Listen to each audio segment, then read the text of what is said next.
All Hit Radio.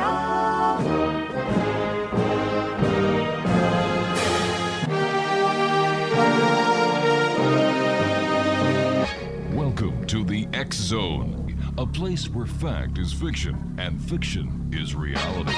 Now, here's your host, Rob McConnell.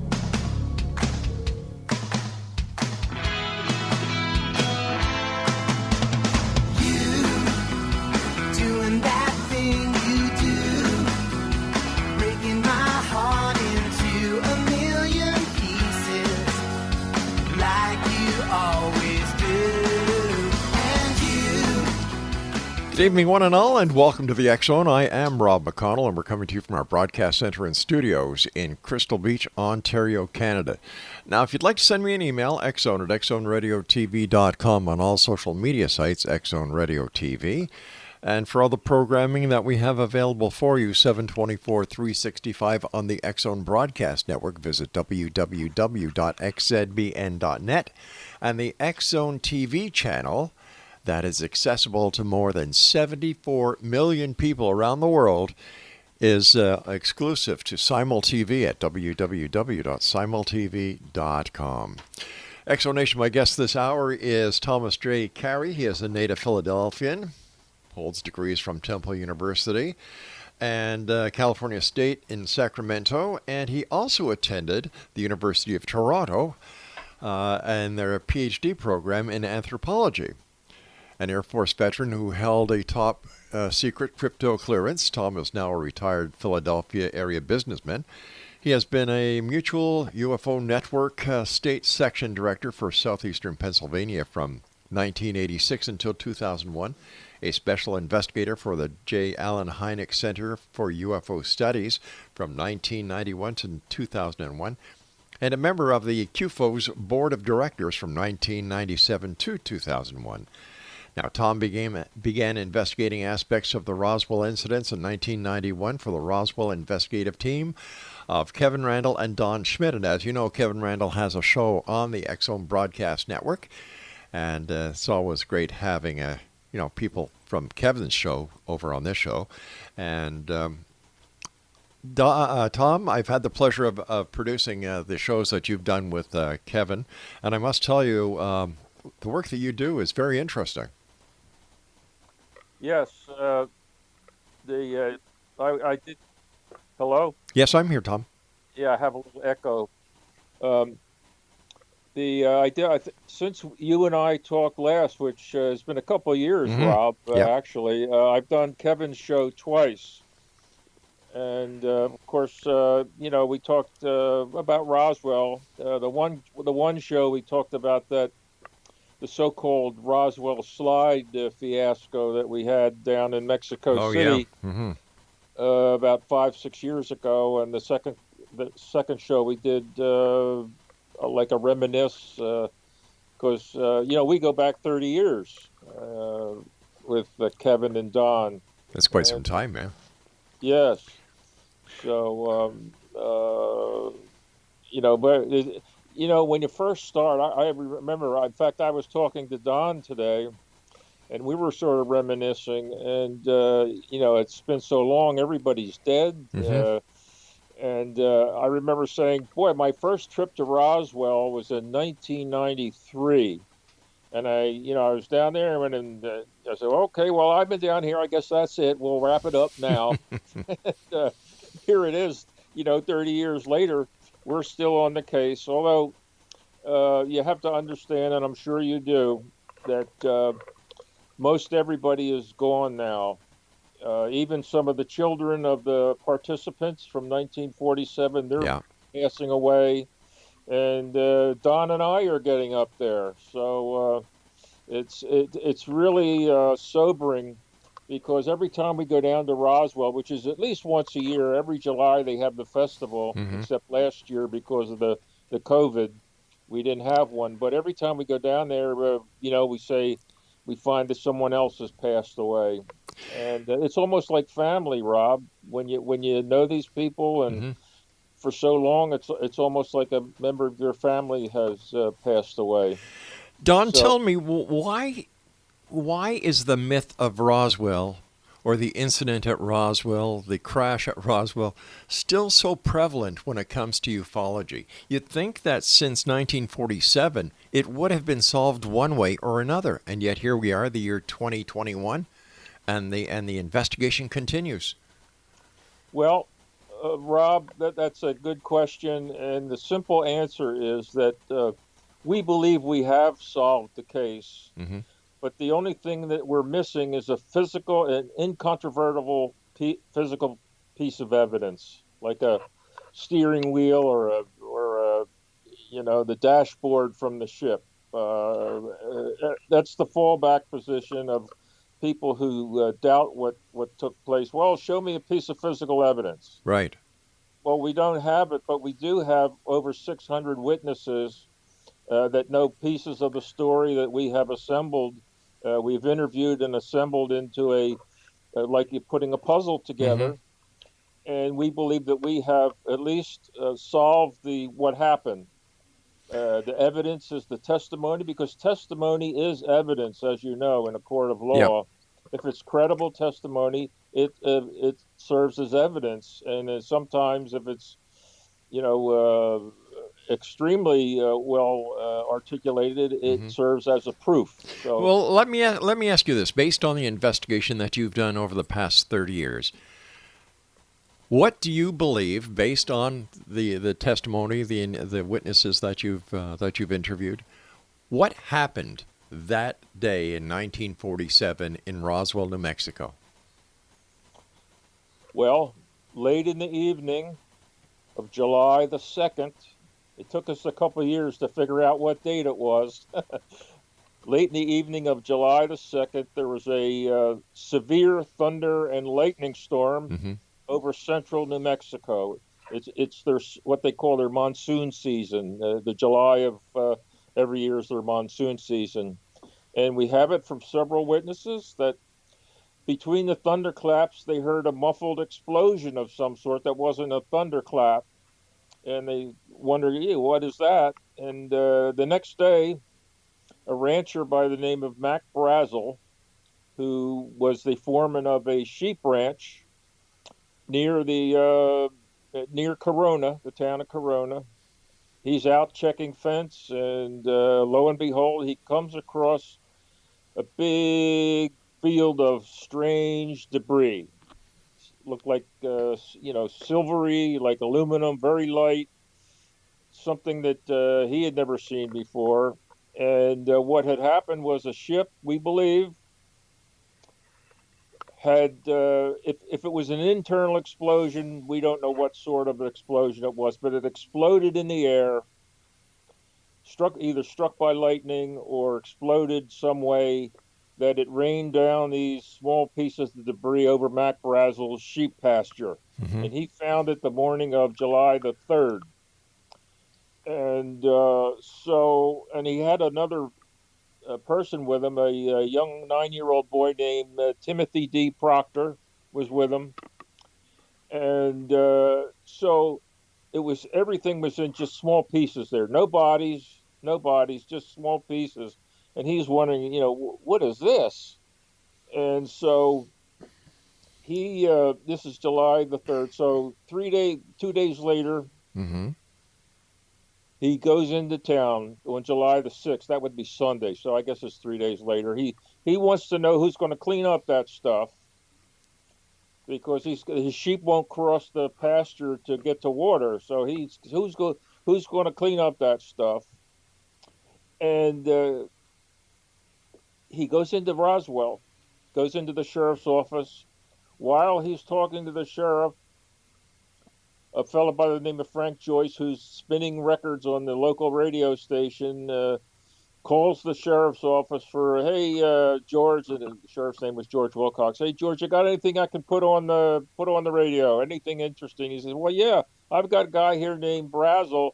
He says he found some strange material out there. He thinks it's a crashed flying saucer. And so he interviews Brazel, and neither one of them, Wilcox or Frank Joyce, believe Brazel at that point. Let me ask you a question at this point. Why did Brazel think that it was a flying saucer? Well, he had talked to before he went to Roswell. He went to Wade's bar Mm-hmm. in Corona Yeah. on Saturday night, and he took a piece of that metal with him. And Brazel hadn't heard of flying saucers. Because he did no radio, no electricity there. They get a weekly or monthly newspaper, so he never heard of flying saucers. But some of the fellas at the bar said, "Well, hey Mac, maybe it's from one of those flying saucer things." There's all kinds of newspaper headlines going around about these things they call flying Mm-hmm. saucers. Maybe that piece of metal that is acting funny, they're trying to cut it, bend it, burn it, squash it, and it always comes back to its original shape. Maybe it's from one of those flying saucer things. So that's the story that Brazel took with him to Roswell. Maybe and so Wilcox, who later said it was the mistake of his life by calling the air base first. He said he should have called the media first because the air base covered it up. But he said, Mac, if anything that comes from the sky, and it sounds like what you Mm-hmm. have there, it came from the sky. That's the purview of the Air Force. So let's call the air base, which was down 7 miles south of town at Roswell, and that's how the Air Force got involved. They send out Jesse Marcel, and Marcel takes Sheridan Cabot with him. They go out, they follow the rancher out, and this is on July the 6th. They stay overnight and hit the debris field on the 7th, and they're gathering up this stuff, and Cabot fills up his Jeep carryall, and he goes back to Roswell, the Roswell base, that day. Well, Marcel's still out there gathering up stuff, Mm-hmm. and he puts it in his 42 Buick. He fills it up, and this is late in the day, and on Sunday. I'm sorry, on let's see, he got up there Sunday. This is the early morning Sunday, and he heads back to town, back to Roswell. But before he gets to the base, he stops at home to show his son Jesse Jr. and his wife Viud, because according to Jesse Jr., uh, Marcel Sr. at that point, in his mind, it was a flying saucer. That's what his son said. His son said he was convinced at that point that his father thought it was a flying saucer, wreckage from a flying saucer. So into the base he goes with the wreckage, but he wanted to show his family first, which he did. Well, the they have their meeting at the base, their morning meeting, and they're passing some of this material around. Mm-hmm. And, so whether it was, this is one of the points of contention, whether the first media press release did that come from Blanchard or did that come from higher authority? And we always debate whether it was a local faux pas from Blanchard by putting out the story Mm-hmm. that they had captured, that's the term they used, a flying saucer. Or did that come from higher authority, like from not the president, but maybe General Vandenberg, who was acting chief of staff at that time. But anyway, they put out the first headline was RAAF, that's Roswell Army Airfield, captures. And I guess that was some newspaper editing. Mm-hmm. Flying saucer near Roswell region, and that's why it became the Roswell case and not the Corona case. All right, stand by, Tom. We've got to take our break. Exonation. Thomas J. CAREY is my special guest. We're talking about the Roswell crash, the Roswell incident, whatever you'd like to call it. His website, interesting website, www.roswellinvestigator.com. And we'll be back talking to Tom on the other side of this break as we continue here in the X Zone with yours truly, Rob McConnell, from our Broadcast Center and studios in Fort Erie, Niagara, Canada. Don't go away.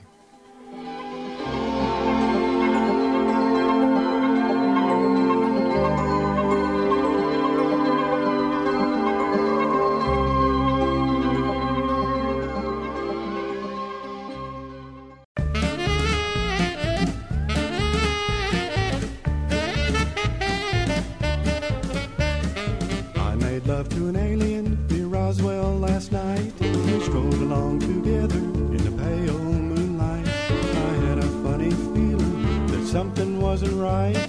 I made love to an alien last night. When she gripped my hand, I was feeling mighty fine, but her fingers with mine would not intertwine.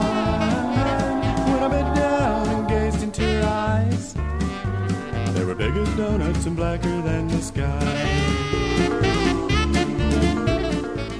Welcome back, everyone. Thomas J. Carey is our special guest, and Thomas's website is roswellinvestigator.com. A couple of questions for you, Tom. To the best of your knowledge, when the Air Force, Marcel, got to the ranch, did he take any photos of the debris field? That's we don't know, Rob. We just don't know if he took a camera with him or not. He may have. We always have had rumors that somebody took pictures of it. And right. It's something that we've been looking for all these years and never came up with anybody that had them. So now, the answer is we don't know. Okay. So isn't it out of the norm where an intelligence officer would go to a scene and not secure the scene and then bring everyone else to the scene in order not to break the chain of custody? Well, this is something out of the ordinary. All that the rancher brought into town were 2 small boxes of pieces of wreckage. And, the question was, what is this? And there's a whole pasture full of this stuff. You take Marcel out there, and he told Marcel, take whoever you want with him. Now, Marcel and Cabot were the 2 top intelligence people on the base. So it's not like they sent out 2 airmen, a sergeant or an airman. These were the 2 top intelligence experts that went out to see what was there. All right, but why didn't the sheriff go out? Well, the sheriff ultimately, this was on a Sunday, so his day he's off, and he was unhappy that he had to come downstairs and interview Brazel, and he sent two of his deputies out. Did the deputies take any photos? I'm sorry? Did the deputies take any photos? Again, we don't know. We don't know. It's no one has ever said they took photos. Like I said, our ears have always been open for anybody that had some information about it, and quite frankly, nobody had any information about it. All right, so let me ask you another question. Marcel puts some of the debris into his vehicle, and instead of going back to the base to maintain a proper chain of evidence custody, he decides to go home to show this material that he believed was from a UFO to his son. Now, doesn't that taint the credibility of this top intelligence officer when he breaks protocol? It would if that was the only material, Rob, but there was a whole field full of it. I understand that. But here you've got a supposedly well-trained intelligence officer who knows that you get from point A to point B in order to maintain the proper chain of custody of the material. Well, they already had material from Cabot that brought that in. Makes no difference. That makes no difference. Whole Jeep carryall full of the same material. Yeah, I understand that. But why is the part where I can't read Marcel's mind on that? I understand that, Tom. But why is this part, just paved over that Marcel did not follow proper protocol? This doesn't make him a hero. It makes him a suspect. Well, we're not making him a hero. The reason that it's, in my mind, it's no big deal is because Cabot already delivered his material, and there was a whole sheep pasture full of the same material. So whether Marcel broke the chain of custody did not diminish the story. But why doesn't it diminish the story? You have a field full of evidence. But what you've got is a loose cannon of an intelligence officer going around saying that this is UFO material, bringing it home to show his kid. And then, like you said, there's this whole field full of debris that has not been secured. So why does Not everybody yet. why does everybody put so much faith in this Roswell case when it has more holes in it than a piece of cheese found in Billy Meyer's fridge? That's not a hole. There's still a field of evidence out there. They did secure the site. They sent armed guards out there, and nobody could get to the site. It was secured. He made a stop on his way home. I'm guessing that he wanted to show his son, who was I think 11 years old at the time. At least that's what he said. Yeah. But it doesn't change the fact that there's a site full of strange material out there that the Air Force ultimately, very soon after they got back, secured. So nothing was disturbed. All right. So how many days after that as being a whole? How many days after Brazil was there to do his preliminary investigation? Was the area secured by the military? I'm sorry. What was the first part of that? Okay. After Marcel went to the with Brazil and saw the debris field, picked up the debris with him and his counterpart, brought it back to the base. How long after the material was brought to the base was the site where the debris field was actually secured by the military? Well, I forgot to mention that while Marcel and Cabot were out at the debris field site, right? That's the first main site. That's on the morning of Monday the 7th. They're out there at the site. The impact, what we call the impact site, was discovered, where the rest of the ship had come to rest, about 35 miles east-southeast of the debris field.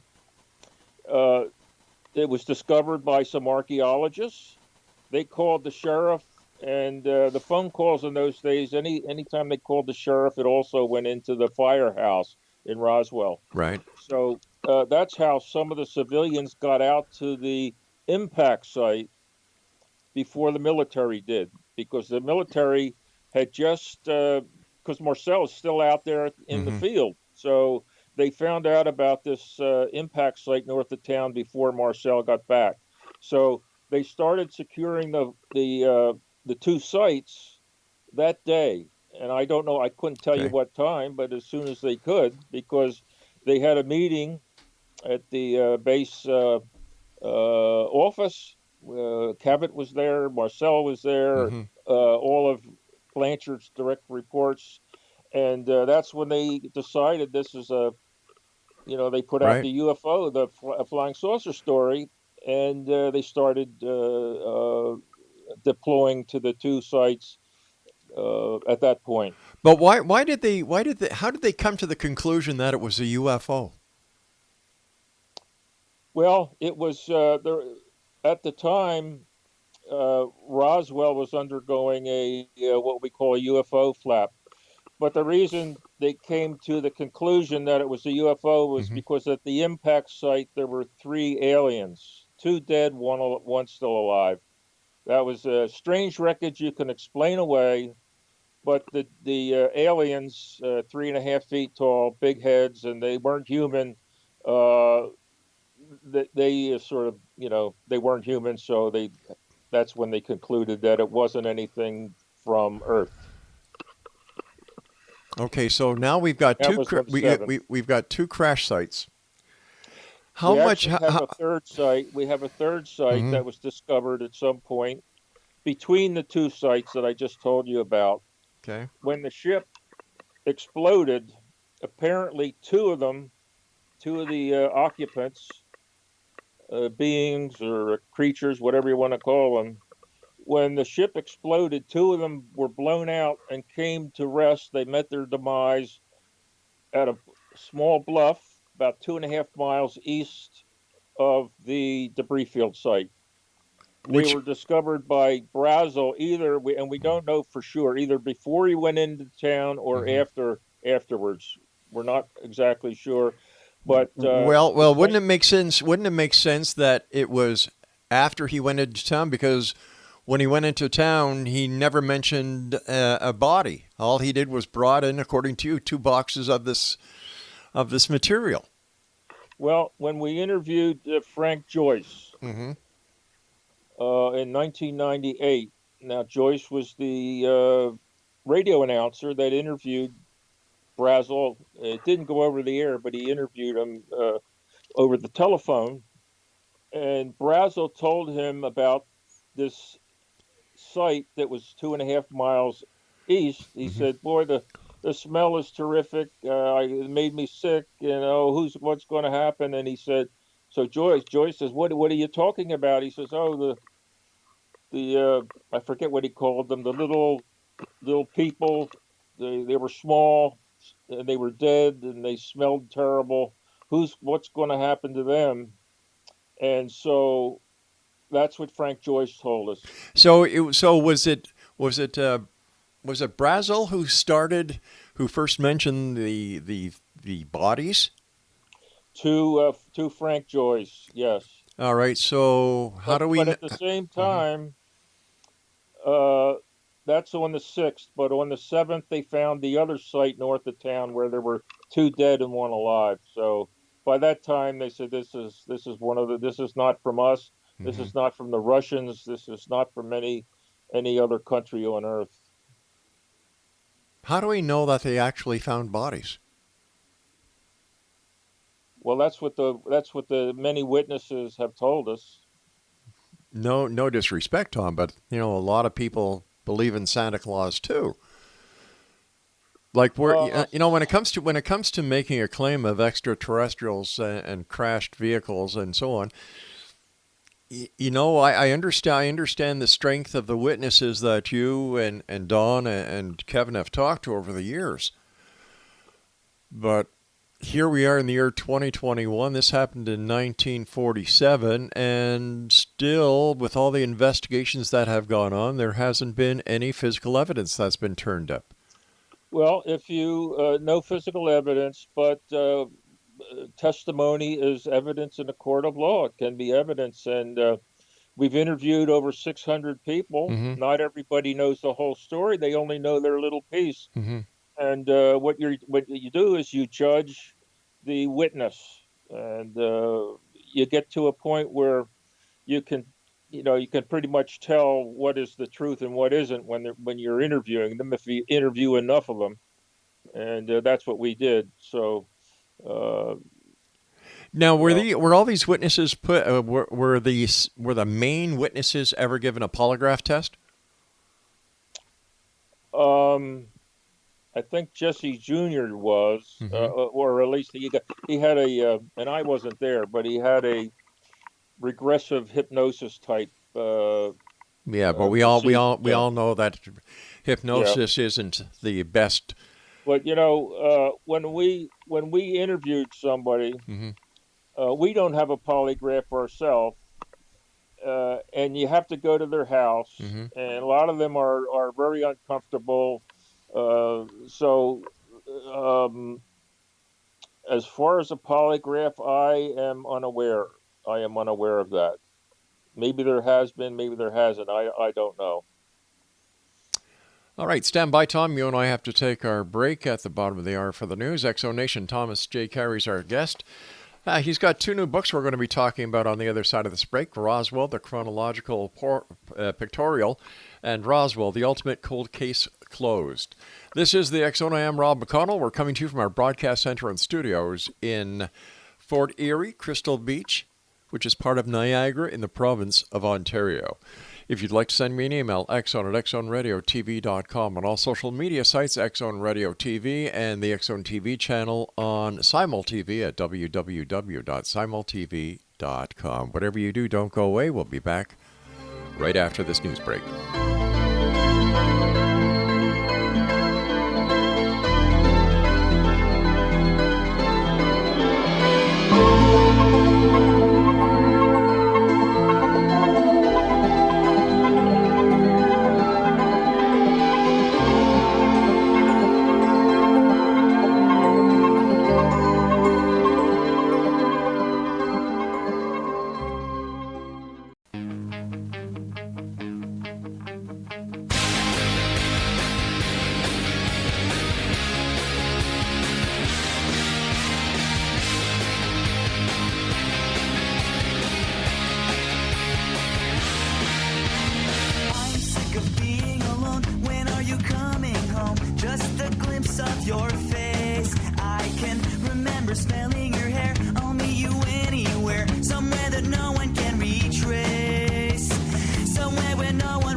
Explanation, Thomas J. Carey is our guest this hour, www.roswellinvestigator.com.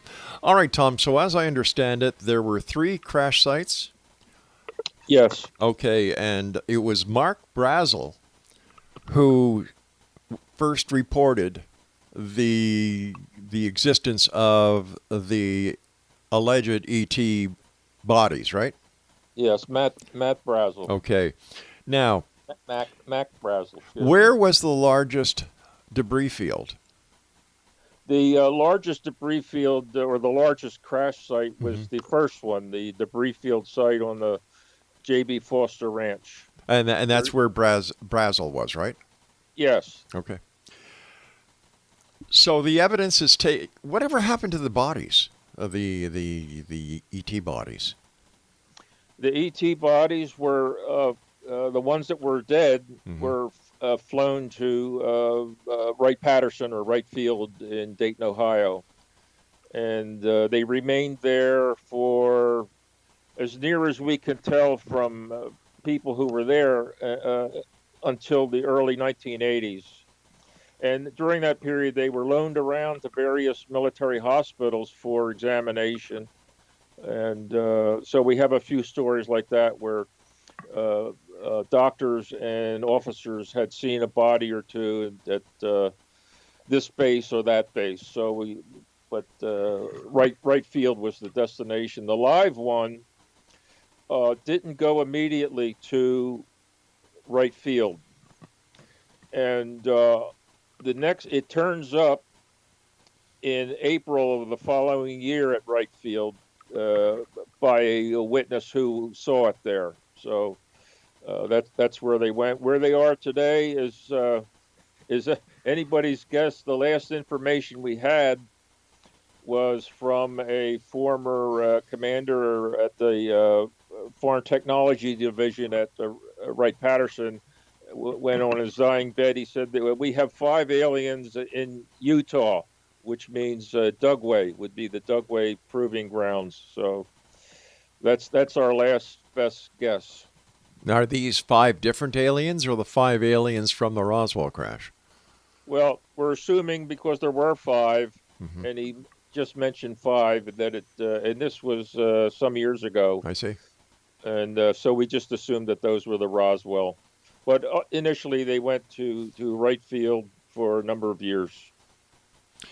You know, with today's technology and people breaking into data banks and taking hacking and so on, if this information is hidden in a government database somewhere, and a country like China or Russia wanted to really embarrass the United States of America and prove to the American people that the government has been committing a conspiracy, thereby weakening the faith of the government, all they need to do is break into a database and get the information and put it all over the place. And another thing that I find strange is that there's no mention of the Roswell crash in any of the WikiLeaks. Any of the what? The Roswell crash information or references to the Roswell crash or UFOs or extraterrestrials in anything that WikiLeaks has dumped. WikiLeaks? Yeah. Boy, you got me there, Rob. I confess to ignorance about WikiLeaks. I thought he was mostly political. Well, wouldn't this be classified as political? I don't think so. It's esoteric, but I wouldn't say it's political. Okay. All right. Maybe that's why. Maybe that's why I couldn't find any reference to it, because it isn't political. So one of the titles of your book is Roswell, Roswell, the Ultimate Cold Case Closed. How did you close it? Every book we've ever written, and that was the 7th book. We've co-authored 7. Every one, I think, is the last one.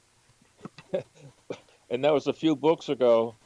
But because so many people were dead, and I can't think of any of the witnesses that we interviewed that are still alive. Wow. We just did encapsulated what our reminiscences about the case and where it was, where it is, and where it might be going. And the case isn't closed, and we're writing a book now that will come out in June, and they were already committed to a 2022 book, which will be the 75th, believe it or not, the 75th anniversary of the Roswell crash. We're going to have a sort of like a special book come out in honor of that, and I would expect that to be the last book. But, I'm sure the town of Roswell will be having a major festivity and raking in the loot and having all the dingbats there. Yes, but I couldn't. The only thing I can think of right now, because we in my own mind we have the case nailed. The only thing that could happen would be a piece of wreckage that would come forward somehow. All right, let me ask you this. What would happen if a piece of wreckage did come forward and it was found to be non-extraterrestrial but something from Earth? What would happen? Well, it would be a terrestrial piece of wreckage. Which would mean their crash had nothing to do with extraterrestrials, right? How would we know that it came from the crash? Well, what makes us think? Now, this is something that I've often wondered. How do we know that life on other planets would use the same, like a craft that we could see instead of a craft that is totally made of material that we can't see? Or how do we even know that the extraterrestrials, if they're out there, are carbon-based and not based on another element? Like, what we're doing is we're being very self-righteous in thinking that, we would be able to identify these craft or these extraterrestrials. We may be all wet. Well, I don't see myself as being self-righteous, but we go by. No, I meant the human race. I meant the human race here. We're going by what the former commander at Wright-Patterson, General Exxon, who was the base commander, told us, and he had told us that because we said what was the ship made of? Well, what was it? And he said he was told by the people that were there that analyzed the wreckage that it was mostly titanium, but with some other element where the processing was different. Okay. So that's what he told us. He was the commander at Wright-Patterson. We knew him and interviewed him several times. So, and the other thing, Rob, was that the most prevalent type of wreckage, and this is the type we would be looking for, because, you can explain away wreckage as, that was our latest fighter jet back in 1947, something like that. Sure. But the most, what we're looking for and what we call our holy grail of Roswell is a piece of the so-called memory metal. This is the metal that has been described to us by a number of witnesses that it was ultralight. I mean, if you had it in your hand and wadded it up in your hand, it felt like you had nothing. But you would open your hand and it would just unfurl itself and sort of just float there. And it's very thin. You can't cut it, bend it, scratch it, burn it, do anything to it. That's what we're looking for, because we don't have anything close. Well, something close, but not nearly as good as the original. So, if someone would bring a piece of memory metal forward that we don't have to send out and you never hear about it again, but something you can see visually that, hey, boy, that's really something out of this world. So, that's what we're looking for. Okay. Because a piece of metal, a piece of metal, even if it was like one of the stiff parts of the ship, some of the metal was was not like that. It was stiff. Mm-hmm. You could take a sledgehammer to it, and it wouldn't even, sledgehammer would bounce off. That you can explain away, but this memory metal, you can't explain that away. Just looking at it. How many witnesses actually saw this folding metal, or what did you call it? Memory metal. We haven't added them up, but there's a lot. There's a lot, and there's a lot of witnesses that were out at the site cleaning up the sites, the 3 sites, and they always say, "Oh, by the way, I saw bodies there. There were bodies there." So they, well, what did they look like? And they give us the classic description. And these people are all gone now, but we interview each one, we judge each one, and you can even tell during their story if they wander off into something they've seen on television. Mostly, you sort of discount that, but and there's some that just outright were making it up, and we can tell that right away. So if you interview enough people. All right, so we've got 5 extraterrestrials, and if a spacecraft did crash, and if a spacecraft can, withstand space travel, why did it crash? Exactly. We get that question all the time, and anything that's manufactured has a tensile, something like a metal, a metallic item. Anything like that has a tensile strength, meaning pulling it apart. And if you exceed the tensile strength, it'll come apart. And these were manufactured with some form of elements. General Exxon says titanium was one big element in it, but if something happens where it exceeds the tensile strength, it'll come apart.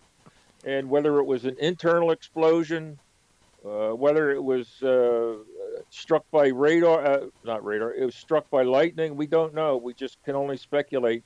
But it came apart over Brazel's sheep pasture. The inner cabin is what we think withstood the blast, continued on for another 35 miles and came to rest just north of Roswell. And that's where what we call the impact site, where there were 2 dead and 1 still alive. So to answer your question, every manufactured piece of material has a tensile strength. But once again, Tom, I've got to take my final break here, but quickly.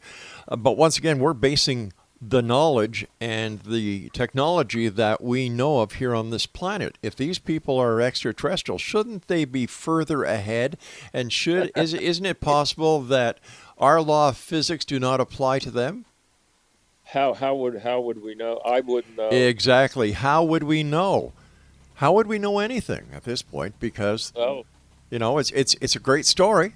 Interview enough people and you know something. Yeah. We'll be back on the other side of this break. Don't go away.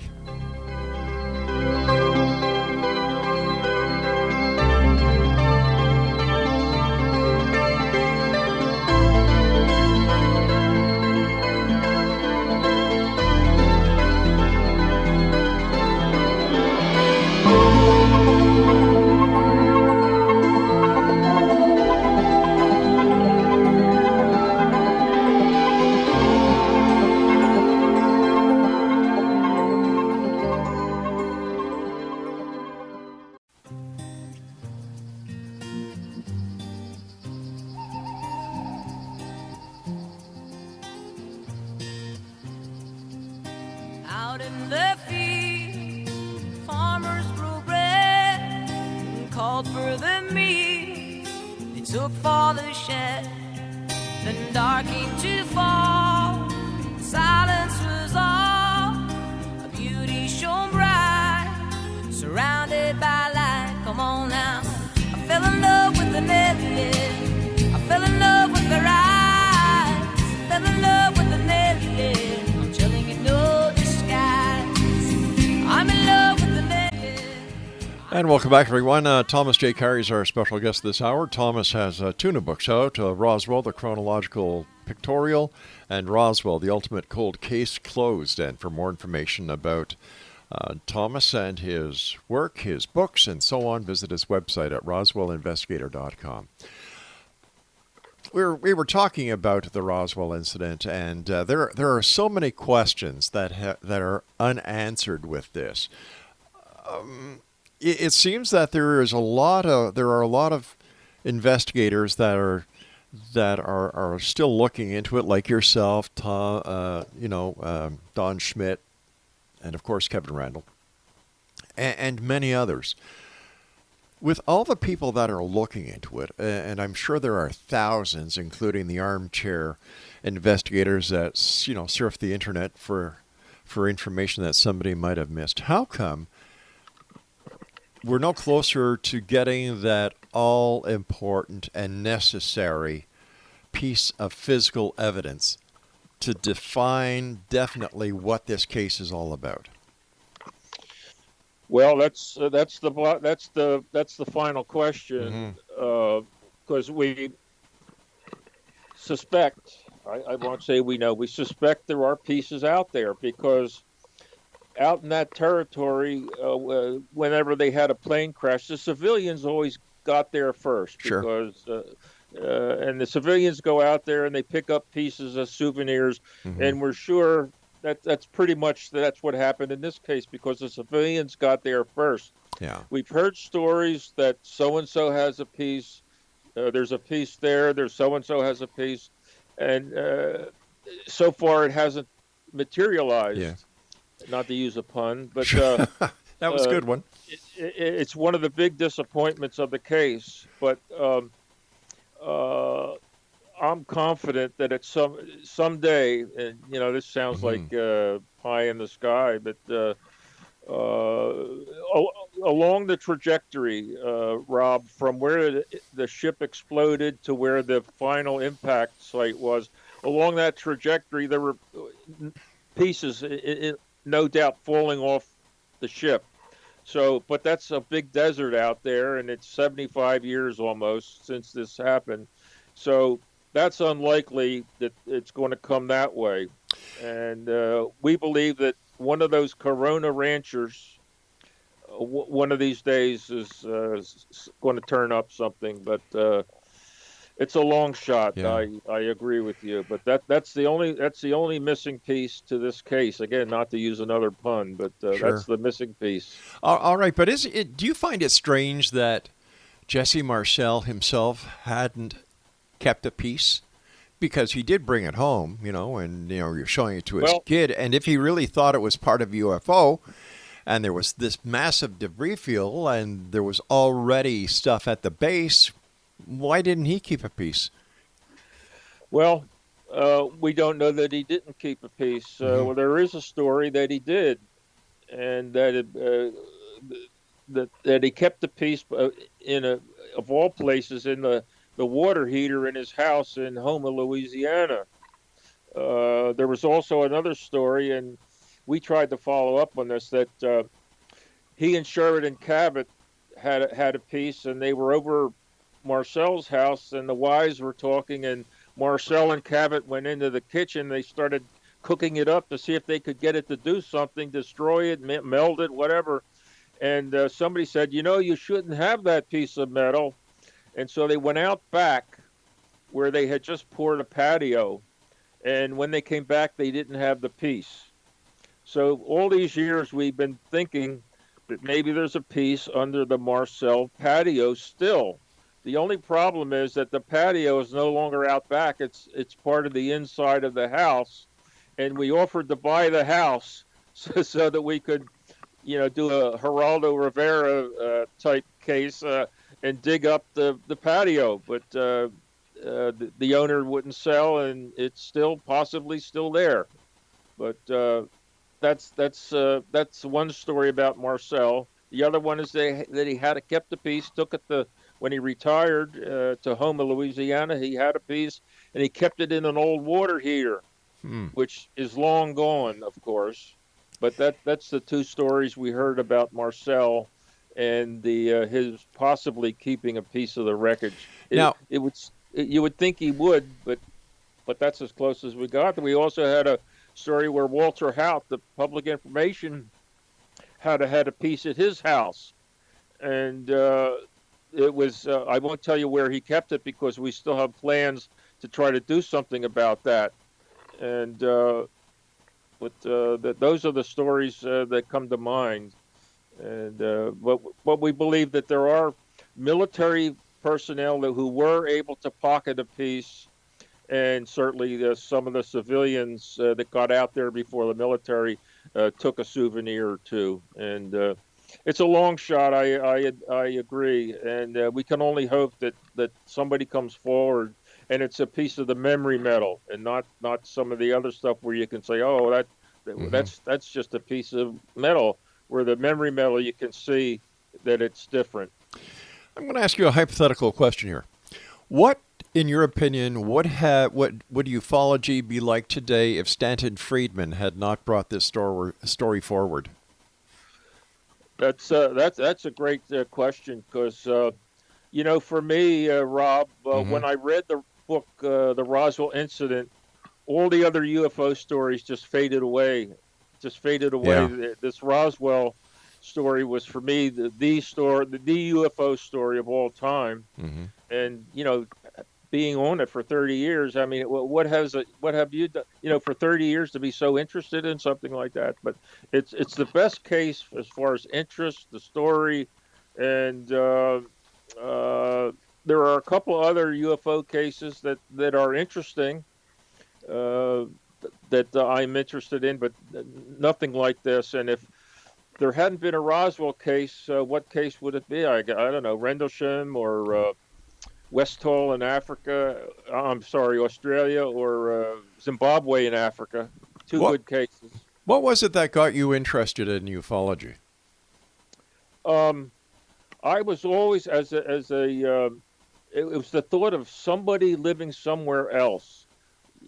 Somebody living not on the earth, but somewhere else, and they're visiting us, and they don't look like they're hominoids, but they're not us. And it was the thought of somebody else out there, and that's the interest. And the fact that the Roswell case, we're talking about not lights in the sky that dart around or tic tacs that go back and forth, but a real corporal or however you pronounce it, corporeal, a physical wreckage to the case, and then bodies. The case has everything. It's got a cover up. It's got death threats. It's a great story. Yes. But once again, that's what blew me away when I read the Roswell Incident book. I agree with you. It's a great story, but it's based on a lot of It's based stories. on testimony. It's based on testimony. Very few documents because they gathered up all of the evidence, and one of the airmen at the base, Patrick Saunders, was so proud that he was given the task of destroying all evidence, documentary evidence of the incident, and he told his daughter, and she told us. And so you didn't hear this firsthand? No, we heard it from his daughter. Oh, okay. A lot of people get their 5 minutes of fame from talking about the Roswell incident, or claiming to be witnesses, or claiming to have knowledge of it. This is why I hear you when you talk about witnesses and testimony, but there's no smoking gun. Well, if you're talking about a piece of physical evidence, you're correct. There's no physical piece of evidence that we have that we can point to that we have recovered. Yeah. And as I say, testimony has sent people to the electric chair when they had electric chairs. Mm-hmm. But if testimony, if it's credible, is evidence in a court of law. I understand what you're saying, Tom, and I understand the enthusiasm of you people who are into the UFO phenomenon, and people who who really I'm not into the I'm believe. not into the UFO phenomenon. I'm into, like I said, Roswell is, you remember the movie The Verdict with Paul Newman? No, I don't. I'm sorry. He was handling a case, and his sidekick said, take the money, take the money. He Hmm. says, no, no, no. He says, there'll be other cases. He says, no, no, this is the case. This is the only case. And that's my feeling about Yeah, I understand that, Roswell. but Paul Newman was portraying a lawyer, if I'm correct, who was it had something to do with a criminal case. But we're Well, talking. it was the principle. It was the principle that he had other cases. Hmm. Just take the money on this one. He says, no, this is the case. This is the only case that I want to work on. So that was it. So And this that's is how I feel about Roswell. so. What's your next step in proving or disproving it? Uh, well, it's pretty hard for us to. You can't prove a negative. So we've got. We don't need any more witnesses. This is sort of a confession here. We Hmm. don't need any more witnesses. Plus, we don't know that any are still alive. But it'd be nice to have a piece of physical wreckage that we've been talking about tonight, and that would be the cap the case. That would be it if we could get a piece of uh, memory metal. Memory metal. And if a piece of physical evidence is never found, what does that do to the case? I'm sorry, we don't have a piece. No. I know, but what I was saying is what happens if a Well, piece is never found? if it's never found, Yeah. well, I guess you'll believe what you'll think what you think, and I Hmm. believe what I believe, because I believe right now that we have the evidence that whether it was extraterrestrial or extratemporal or something like that, a ship crashed in 1947. Wouldn't it be more fair to say that something crashed? Well, the bodies that people talk about make it suggest a ship. It's very suggestive, right? But what about Project Mogul? Project Mogul falls apart like a cheap suit when you examine it. And I there are mean, you many people who believe in Project Mogul who feel that Roswell falls apart very easily too. So once again, I think it's what you want to Project believe. Mogul is nobody. Mm. We have no witness to a balloon event in Brazil's pasture at that time. We have none, Mm. zero witnesses to a balloon event. All right, And Tom, I hate to do this, but we've run out of time for tonight. And Exonation, if you'd like to get more information about Thomas Carey and his quest, his crusade on finding out or proving to the world that the crash of Roswell, of who knows what it was, really did happen, visit his website at www.roswellinvestigator.com. www.roswellinvestigator.com. But I'm going to tell you something. There are so many holes in this story, and my biggest bone of contention with this whole thing, everybody puts Jesse Marcel, right up on the altar because he's the base intelligence officer. Well, a base intelligence officer should have been smarter and used a lot more intelligence when handling what was supposed to have been. And once again, we don't know what it was. But he and others believe it was a UFO. We'll be back on the other side of this break. Don't go away.